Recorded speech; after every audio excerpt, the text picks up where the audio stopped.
Okay, Devin and Corey. Well, this is kind of exciting. And I thought I'd put a few of these pieces together for you to see, a couple of stones for you to see some of the good, better, best, some of the outlines, and just wanted to give Devin a little tutorial here.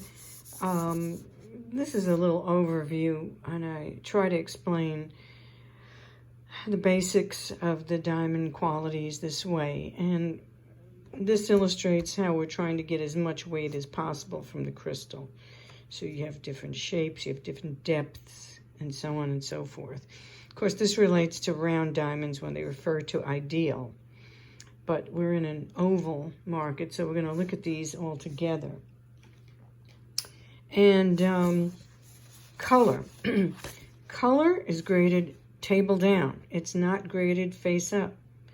So your D, E, and F is the whitest, then G, H, I, J, and then it starts to get darker, and you can see some signs of body color, yellowish body color. So I'm not going to show you anything past a K, but we have a J, and you're getting a lot of bang for the buck. The depth percentages of all of these stones are excellent. You want to stay around 61%.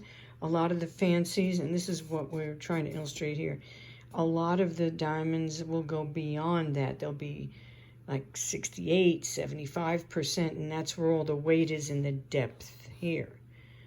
You don't want a 15-ounce sirloin. You want a 9-ounce filet mignon. So you don't want it spreaded out so where it looks a lot bigger, but it has no life to it. It's called fisheye when they do that, to spread out the stone. So you don't want it too wide, you don't want it too deep. You want it just right to get total internal reflection. So that's what we've done here. So let me give you an idea. So we have the color, the clarity, which everybody has pretty much a good idea of what they want, don't want. We don't need a museum piece, and we don't need something that's garbage. And when I point to this, that's promotional quality, I1, 2, 3. We don't need that. We don't want to see anything in the face of it.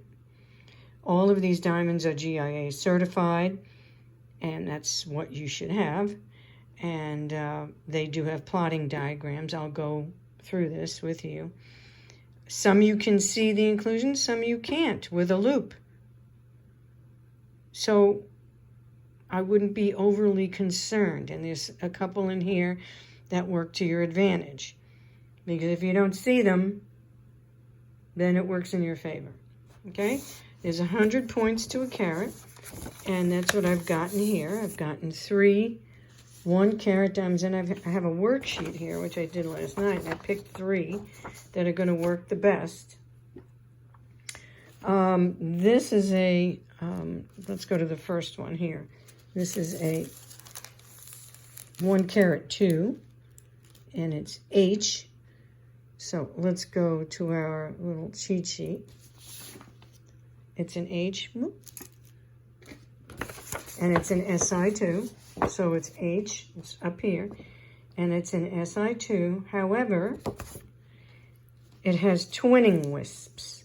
Now, they're depicted on the plotting diagram, but you can't see them with the unaided eye.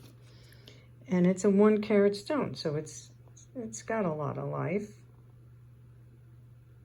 You can't see it. I mean, I'm magnifying it. Twinning wisps are my favorite stone, or characteristic. And this has nice length to width ratio. And why do you say that? Because you don't see them. It's almost as if twinning wisps are within the crystallographic structure of the diamond. So just to give you an idea of what that looks like. That's the first one. Very, very nice stone. And this is 3,900. So this is, let's say, at the top. I'm going to drop them. I'm going to drop them in a little tray here so you can see them. And again, this is an H. The next one is a J SI2. Again, twinning wisps, my favorite. And I'll show that to you. Here, let's zoom back out. With twinning wisps. This is the J SI2. You cannot see it. We're going to put it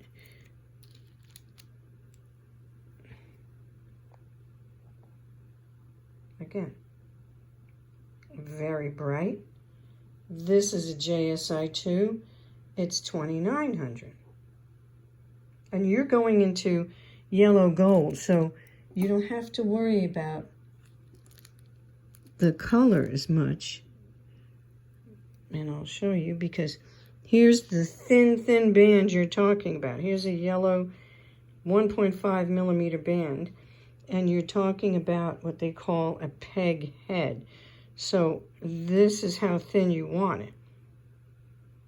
So this is 2,900, this diamond, the JSI2.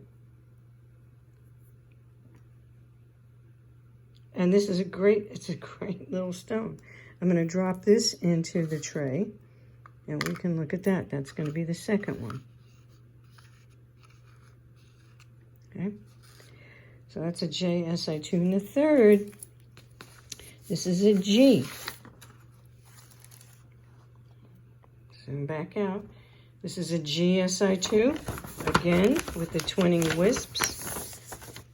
Nobody can see, because it's hard to explain. It's almost as if somebody was smoking in a room and you couldn't tell. You walked in and you said, oh, and you could see something in the air, but you're not sure of what you saw, and then it's not there. Besides the cigarette, you know, after odor, but you don't even see these. So it's a G, which is high white, and it's an SI2. So here's the next one. This one has medium blue fluorescence, and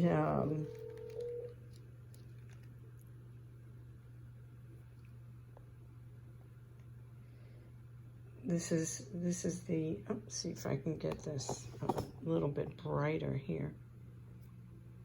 Zoom out.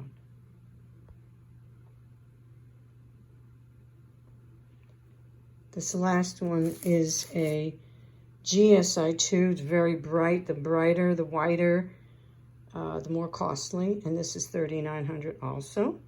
Beautiful. This would be my favorite. It's got some fluorescence too, but it's a heck of a stone. And this is here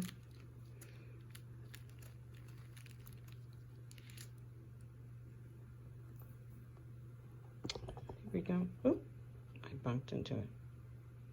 This is beautiful. And here's your, I already have a part now. This is what we would be mounting it on. And it needs a specific type of crown. This is what's called a peg head, which is what you want. See the way that's done? It's a band, narrow, very, very skinny band. And then the head countersinks into the band. That's a peg head. Versus what they call a cathedral. This would be a cathedral. And she wants a skinny band. But if we want to take this and put it into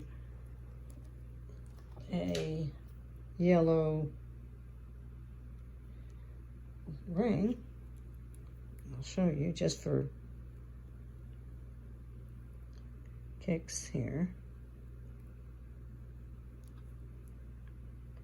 There you go. I just have it set up in wax. But a setting, a little peg head setting, isn't more than maybe $350, $400. And there you go. And if you're in California, you're not going to have any sales tax. You'll just have shipping. But there you go. I think that's a lot of look for the money. Well, so let's put this in, that's the last one. So the first one is a 102H SI2. Oh, let's get this back. Second is the 1 carat J.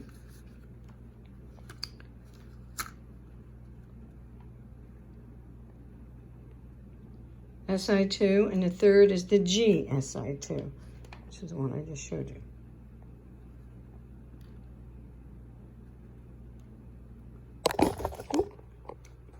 Sorry, folks.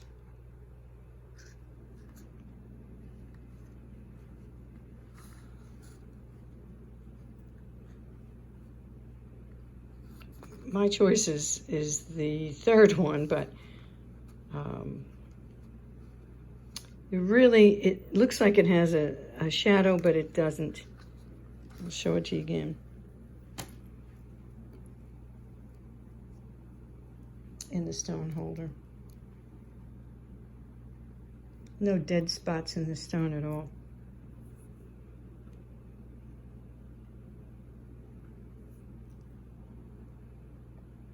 So let me know your thoughts, and you can review it and let me know where you want to go with this. Okay? All right. Ask any questions and I'll return the call.